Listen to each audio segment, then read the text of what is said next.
Welcome to Revive Ministries Podcast. As we enter the month of February, I'm reminded of our connection. So one of the most notable holidays in the States is Valentine's Day. There's so many ways to connect. Sometimes we have so many methods of doing it, but a lot of times they fall short. Today, to speak deeper on this, is a new guest, Jim Marshall. Thank you so much for coming on and sharing your insight with us and just being part of the discussion. Thank you. Glad to be here. I just want to share a little disclaimer. For those in the States, wherever you are around the world, I do encourage you to find what resources will be helpful for you. I don't like reinventing the wheel working in the mental health field, but 988 is the suicide crisis lifeline. If you are struggling, if you need professional help, it's hard for adults to say, but the idea of asking these three words, I need help, can be actually very important when it comes to these kind of scenarios. I want to ask you, Jim, I always say that people say it better than I do, and I'm going to start off there, and then we'll kind of talk a little bit more and hear more about your insight on all this. So the first quote is from Millard Fuller. He says, "For a community to be whole and healthy, it must be based on people's love and concern for each other." What comes to mind when you hear this and the idea of connecting?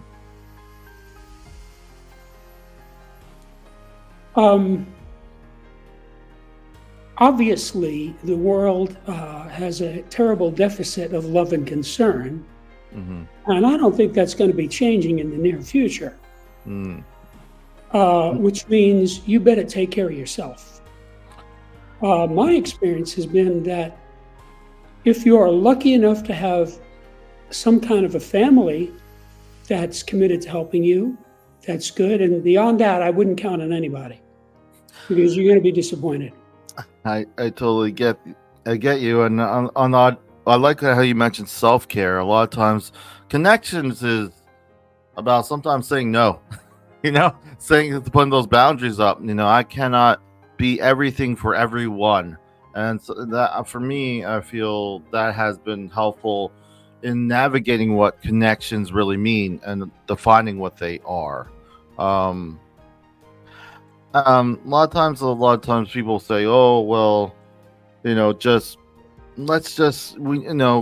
just bring up the idea of connection so broadly," and that's why I don't like just going a little on the surface. I like to go a little bit deeper because I feel when we talk about connecting, it's not always connecting with the actual person. It's sometimes connecting with ourselves. What is important to us? What helps us? And in regards to that, what have you found help yourself, or have you seen help people connect better with themselves and what their needs and, taking care of themselves, as you said?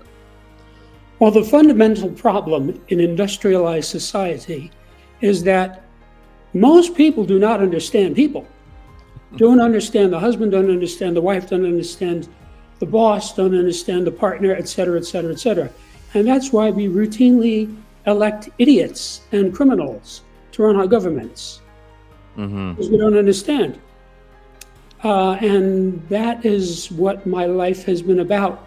And that's what Septemics is. It's a way to understand people in a very precise and efficient way, so that you know to whom you want to connect and from whom you want to stay away. You mentioned that, and I was going to ask you later, but since we're already talking about, could you just share a little bit about yourself, a little bit about what you're doing in regards to what you just mentioned right now? Just so we're talking about it already, I do like the idea that we need to know. We don't know people well. We don't know how to connect. So, yeah, can you go ahead and share a little bit about what brought you to this, where you are today? Why is this important? Why do you think connecting is important in the context of what you're sharing? Well, I am the discoverer of hitherto unknown natural phenomena, which greatly aid in the understanding of people, from which I created a revolutionary practical philosophic system called Septemics, and published it in the book Septemics, Hierarchies of Human Phenomena.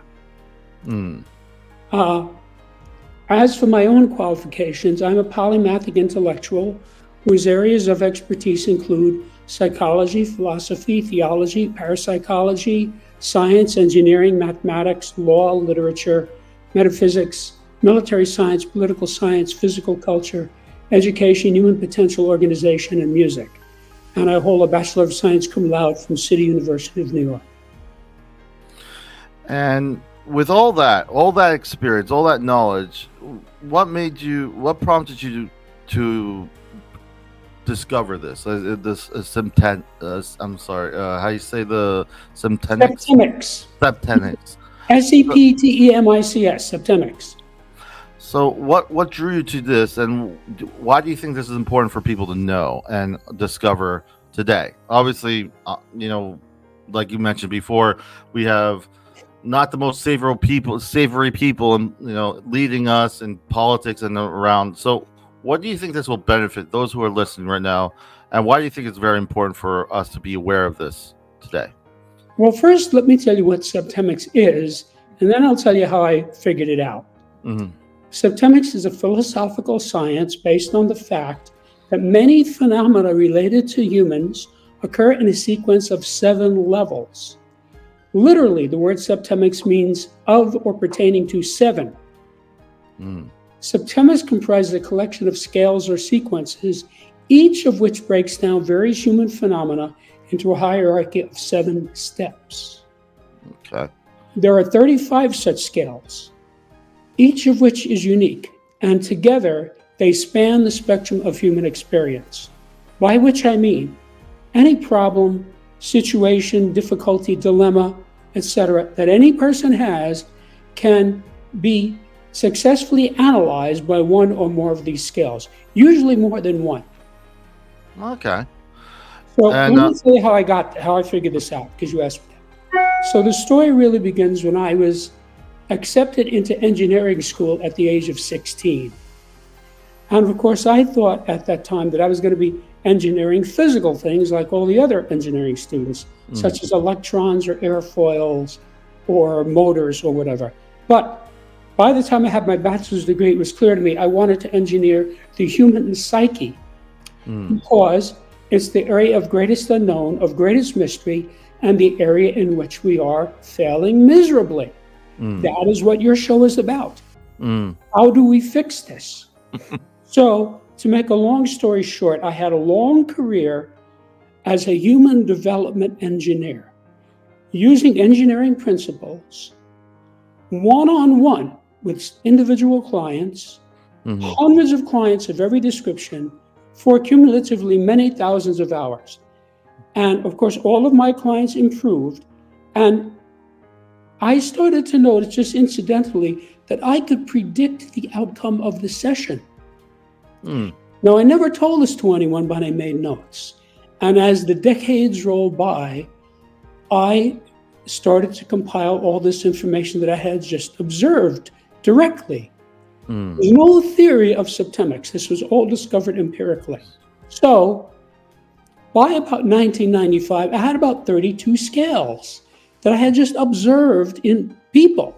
And one in particular, I absolutely knew was correct, because I had been using it on a daily basis for decades. Now, on one day in 1995, I was pondering a particularly difficult client, and I realized this client was at a level that I did not have in this scale. In other words, it was a 6-level scale. She was at another level, a 7th level. Now, it was obvious to me where to insert.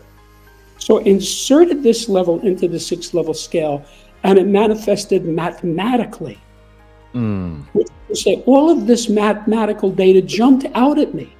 Now, having taken 26 semesters of math, I have a real close feeling for math and how it is part of life.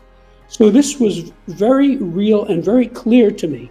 Now, when I saw this, I said, whoa, I don't know what this is, whatever it is, it has to be natural law, because it has mathematics embedded in it. For example, the Fibonacci sequence, right, has mathematics embedded in it. It's natural law. So then I said, I wonder how many of these other scales that I have are actually 7-level scales that hadn't been developed all the way, because I wasn't developing anything. I was just helping my clients and making notes. So, knowing what I was looking for, I inspected these other 32 scales, and each of them, in a short period of time, went to 7, became a 7-level scale, and as it did, it manifested mathematically. So in a short period of time, I had 32 scales that were all inherently mathematical. And I said, wait a minute, this looks like a new subject to me. And then I said, wait a minute, I could go from helping people by the hundreds, which is what I had been doing as human development engineer, to helping people by the millions if I put this in a book and get it out. Because I could see this could really help people. Because I had been seeing this data verified in front of me for decades. Because, in other words, I would see the client was at a specific level. I wouldn't tell him anything about that. I would just observe it. And as a result of our work, he would go up to the next level. That happened thousands and thousands of times. And each time it did, it verified my hypothesis. So then I said, I'm going to have to write a book. So the first draft was finished in December of 95. And I sent it in a transcript form to colleagues of mine, each of whom had graduate degrees in a variety of subjects. And they all responded very positively. Now, they had different responses, but distinctly positive responses. And that told me, this is exactly what I think it is. This is a new subject that can really help people. So I spent the next 25 years of my life working on this book. Because you have to realize, first I had to discover the phenomena, the septemic phenomena. That was mostly done by 95, as I explained already. But I did find 3 more scales as I was writing the book. Then I had to take this data and use it to craft a workable philosophic system, because simply having these 35 scales was not enough to be a workable system. There had to be more. So that took 20 years, crafting this system so that it would be foolproof. Now you have to understand, as an engineer, I'm only interested in facts and results. To engineering, opinions and beliefs are utterly irrelevant. So I had to create something that was objectively correct and would work for everyone. The hardest part of this was explaining this in a way that would make sense to the average reader. That was a lot of work. Because you have to realize there are 35 scales, each of which has 7 levels. There's 245 different levels. And this all had to be presented in a way that would make sense. Now, I know I succeeded at that because I've been seeing people react to this or respond to this now for 28 years. Wow. It's the first version. People get it. They look at this and they say, yeah, I see, this is cool. They get it. It's not obscure or difficult to understand because it's natural law. It's like when you look at the periodic table, right? The first time you see the periodic, say, yeah, okay, this makes sense. You got hydrogen is here, helium is here, lithium is here. They go in and see, it's orderly. It makes sense. So you get it. And that's what this is like. So several people have asked me, what book is your book like? And having gone to school for 28 years, I have to tell them, I don't think there's ever been a book like this before. But each of these scales is presented in what you might call a table or a spreadsheet. And that table is comparable to the periodic table of elements. But it's for any one of these 35 different subjects. Now, if you permit me, I'll tell you what the 35 subjects are, and then people will know exactly what gets covered in this, okay? This takes about a minute. Okay, so these are the individual scales, meaning they apply primarily to an individual. The scale of basic purposes, the scale of personal influence, the scale of choice, the scale of permeation, the scale of thought, the scale of identity, the scale of evaluation, the scale of motivation, the scale of control, the scale of stopping, the scale of scholarship, the scale of literacy, the scale of human ability, the scale of memory, the scale of spiritual identity, the scale of mental deletion, the scale of aberration, the scale of physical fitness, the scale of justification, the scale of belief, the scale of equanimity, the scale of attack, the scale of conflict, and the scale of reaction. And these are the group scales: the scale of relationships, the scale of life spheres, the scale of government, the scale of civilization, the scale of survival, the scale of management, the scale of exchange, the scale of communication, the scale of allegiance, the scale of sexuality, and the scale of politics. Any one of these scales by itself could dramatically improve the life of the reader.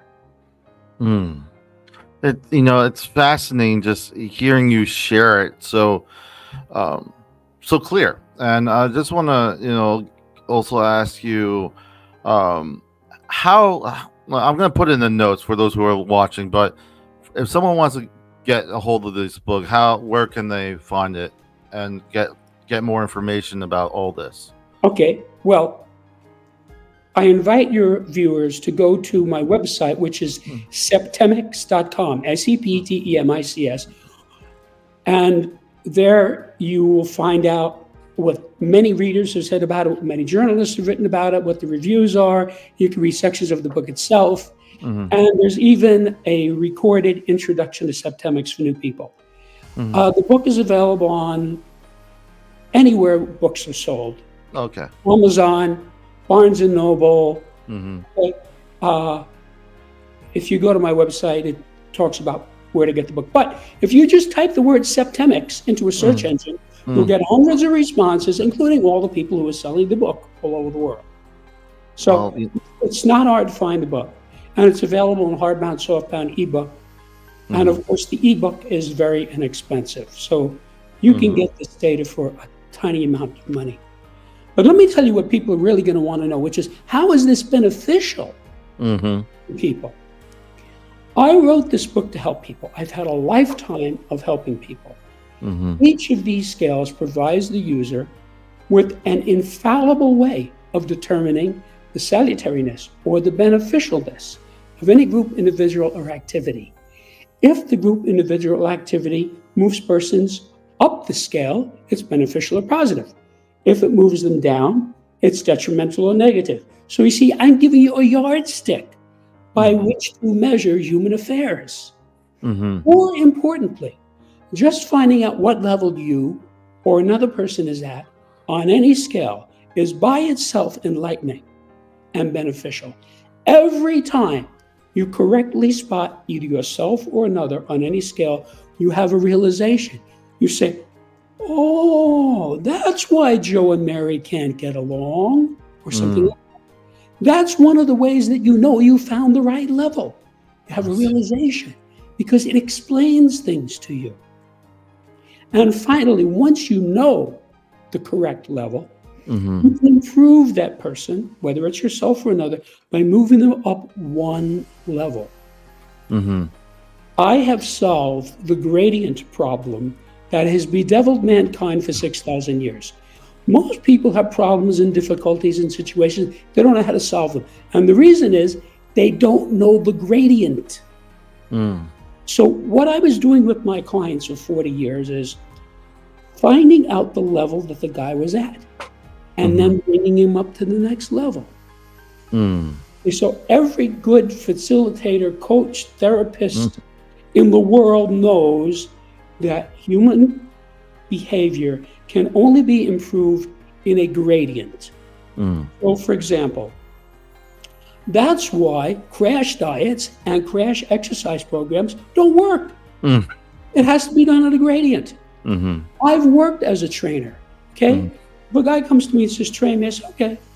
I'm not gonna just give him a 100-pound barbell and say, work with this, or tell him to go run 5 miles. That's malpractice. You have to find out what this guy can do first. So I might say, well, do you think you could walk 1 mile every morning? You see, and he's probably going to say, yeah, I think I could do that. I say, okay, walk 1 mile every morning, and at the end of the week, we'll talk again.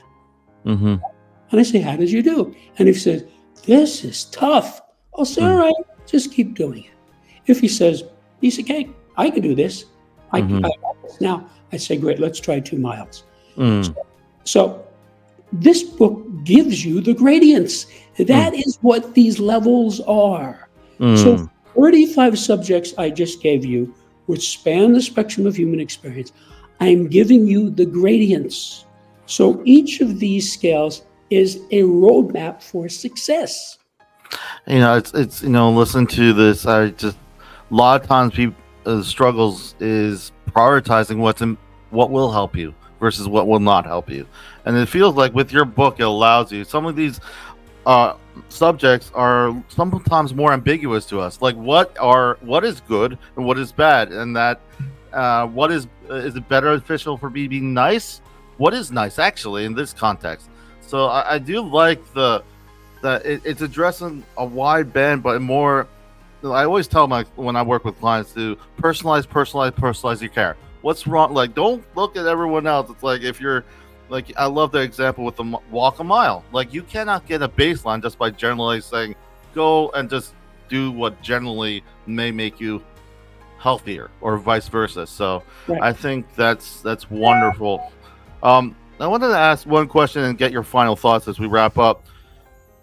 You said you went to school for engineering. Just get a little context. What drove you to want to choose something less physical and more about? I know you're curious about the one, I guess, area where it's really behind. When it comes to human, how we connect and all that. So, but what was it? Was there any real pivotal curiosity that brought you to that?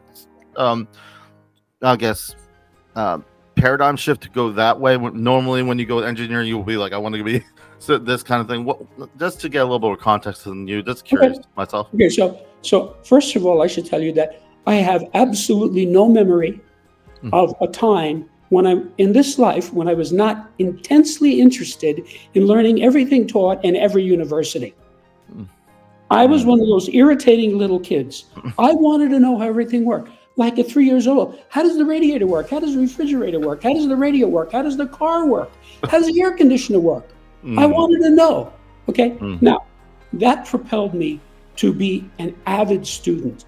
I can still remember the exact moment in my life when I first discovered that some kids didn't like school. That was a shock to me. How can that be? I was at the blackboard with another kid because they had put us in teams and we were doing division on the board, right? And the kid said something that I didn't quite get. I said, wait a minute. You mean you don't like school? He said, no, I hate school. And I thought, oh, that was an epiphany. Now I understood a lot about why kids behave. That was like a new idea to me, okay? And so I was driven to learn in a polymathic way. In other words, I wanted to learn everything. So I had one set of friends who were like science and math buffs. I would go with them to science and math lectures. I had another set of friends who were like English and literature buffs, and we would go to plays and poetry readings. And then I had another set of friends who were musicians. See? Then I had another set of friends who were athletes. Now, none of these people liked one another, but I liked them all. So I had to keep them separate. Now, I went to very good schools. I went to private schools. The prep school I went to, you had to take special tests to be admitted in the first place. And I was honest. And then I got a scholarship to college. So by the time I was 22, I pretty much knew what was in the mainstream. And I knew all the main subjects. I knew math, English, chemistry, physics, history, et cetera, et cetera. But I could see that there were huge gaping holes in between all of this, which is why I was really interested in things like the Twilight Zone, right? And there was another show called One Step Beyond. And I thought, what's this? What's this all about? You see? How do you explain these things? So I could see already by then that we were failing in terms of understanding people. And I brought my skills as an engineer to that subject where I used biofeedback. combined with Socratic dialogue to the biofeedback would give me an insight into what was going on in the person's mind. And then I would be able to ask the right question. And so the client would have a realization. So a guy comes into me, he's been having trouble with his wife for 5 years, right? He comes in, I can't get along with my wife, we're gonna get a divorce, she wants to kick me out. So we work on it, and somebody says, oh, wait a minute, I can see now, she's just like my mother. That explains a lot. See? And I'd say, okay, great, we're done with that. Let's go on to something else. So I just took my polymathic approach and used it to help people. And I studied a lot of alternative subjects where they were sort of going in between the mainstream subjects. So wherever I went, I carried all of my knowledge with me. I carried my knowledge of physics. I carried my knowledge of math into all of these things. So if I was studying, let's say, theology, it was theology, but looked at through the lens of an engineer, you see? So it was really, I could get a depth of understanding that most people don't get because I was such a devout student. And I'm still that way. I started school when I was 3, when I've been involved in education my whole life. I'm still doing it. So eventually, that led me to figure this out. Just want to say that your curiosity is inspiring. Like a lot of people just kind of stop. You talk about school, you're excited. You're still excited like you were back. And I find that amazingly, I don't know, encouraging. A lot of times people are just like, oh, this is just how it is. I'm like, it doesn't have to be.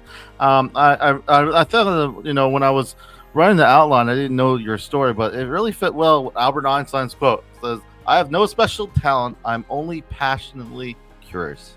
Yes. And I think that basically sums up when I'm talking to you. I'm like, this is amazing. And I really appreciate you sharing this. I'm going to obviously put all the notes so people can find your website, learn more. But I just want to give you an opportunity. Any final thoughts as, people coming in listening? What would you want to share with them as we wrap things up? Okay.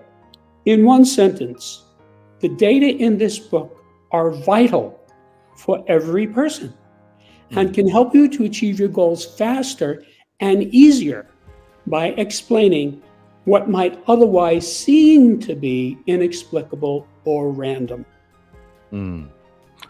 I was going to say thank you so much, Jim, for coming on and sharing your insight and sharing just your passion of being curious. I find that curiosity is just, it shows health. It shows that someone is interested in bettering themselves. So I am very much I'm grateful for the work you do. Thank you. Thank you so much. You're welcome. Thanks for having me. Remember to stay updated with Revive Ministry through various platforms. ReviveMinistryFL.com is our website. To leave you with this last quote from Coretta Scott King, it's thinking about community, and also ourself and how we fit in it. She says it this way: the greatness of a community is most accurately measured by the compassionate actions of its members. Thank you again. And till next